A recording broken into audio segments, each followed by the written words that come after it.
आणि यानंतर आता पुन्हा वळूयात महाराष्ट्राच्या राजकारणाकडे। पक्ष प्रवेशांवर नको तर कामावर लक्ष द्या असं म्हणत मुख्यमंत्री फडणवीसांनी सगळ्या आमदारांना कानमंत्र दिल्याची माहिती सूत्रांनी दिली आहे।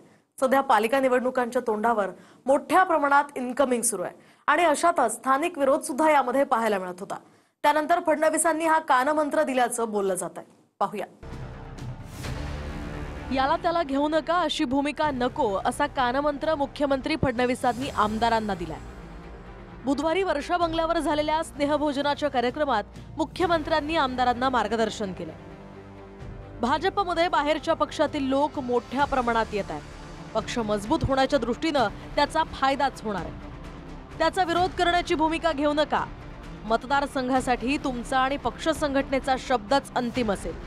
जे बाहेरून येत आहेत ते सहकार्य करतील याची काळजी आम्ही घेऊ। 14 साली मोदी यांचा युग आरंभ करत असताना एक नारा दिला गेला होता फसवा आणि काँग्रेस मुक्त भारत करू अशा प्रकारच्या वल्गणा केल्या होत्या की जे लोक काँग्रेस मुक्त करण्याच्या वल्गणा करत होते आता भाजप ही काँग्रेस युक्त झालेली आहे। हा याचा करारा जवाब आहे। नाशिक आणि अन्य काही ठिकाणी इतर पक्षातनं नेत्यांना घेण्यास विरोध करण्यात आला होता। ही पार्श्वभूमी मुख्यमंत्र्यांच्या या विधानामागे होती। काही दिवसांपूर्वीच ठाकरेंच्या शिवसेनेत असणाऱ्या सुधाकर बडगुजरांनी भाजपमध्ये प्रवेश केला। याला स्थानिक आमदार सीमा हिरेंनी विरोध दर्शवला होता। त्यामुळे पुढील काळात होणाऱ्या पक्षप्रवेशादरम्यान पक्षातूनच कोणताही विरोध होऊ नये यासाठी फडणवीसांनी हा कानमंत्र दिल्याचं बोललं जात आहे।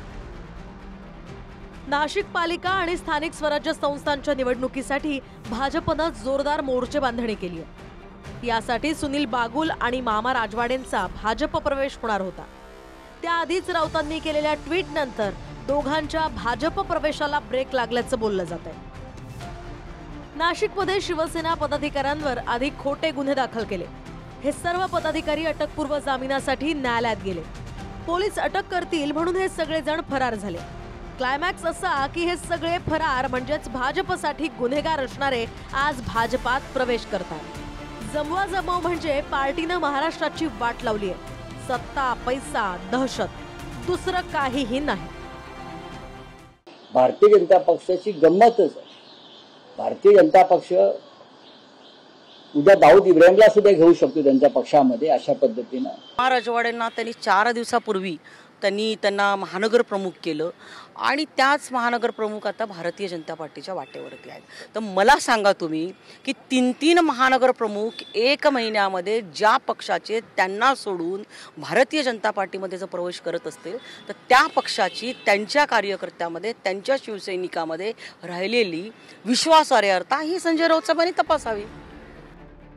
मामा राजवाडेंवर 8 दिवसांपूर्वीच महानगर प्रमुख पदाची जबाबदारी देण्यात आली होती। भाजप प्रवेश होणार असल्यानं त्यांची हकालपट्टीही करण्यात आली आहे। आमच्या मागे सगळे लागलेले आहेत की आम्हाला पक्षात घ्या म्हणून। असं नाहीये।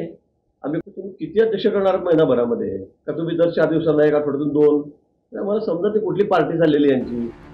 भाजपात सुरू असलेल्या इन्कमिंग वरून राऊतांनी फडणवीसांवर निशाणा साधलाय तर मंत्री गिरीश महाजनांनी राऊतांना जशास तसं उत्तर दिलंय। माझ्याकडे अशी माहिती आहे की बाहेरून म्हणजे परदेशातून पण लोक त्यांच्या पक्षामध्ये प्रवेश करू इच्छित आहेत। आता त्यांच्याकडे कोणीच राहायला तयार नाही। मी आपलं खरं सांगतो। आता तुम्ही बघा आता कोणी नवीन अध्यक्ष केला आता 4 दिवसांनी त्यांनी पण परत सोडलं तर काय करणार? मग त्यांनी तर पार्टी बिनअध्यक्षाची ठेवावी मला असं वाटतं। दरम्यान फडणवीसांनी स्नेहभोजनाच्या या कार्यक्रमात आमदारांना फेक नॅरेटिव्हच्या मुद्द्यावरून सुद्धा सल्ला दिलाय।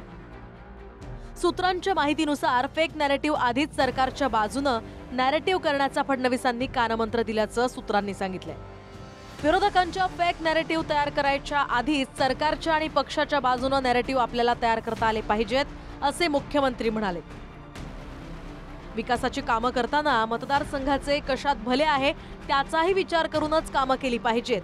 शिवाय आमदार निधीचा योग्य वापर करा। राज्यासमोर आर्थिक अडचणी काही महिने नक्कीच आहेत पण त्याचा फटका विकास कामांना बसणार नाही याची काळजी घेतली जाईल असंही मुख्यमंत्री म्हणाल्याचं सूत्रांनी सांगितलंय।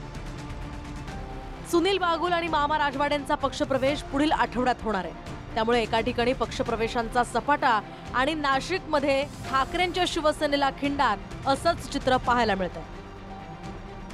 विनायक डावरुंगसह चंदन पुजाधिकारी, TV9 मराठी।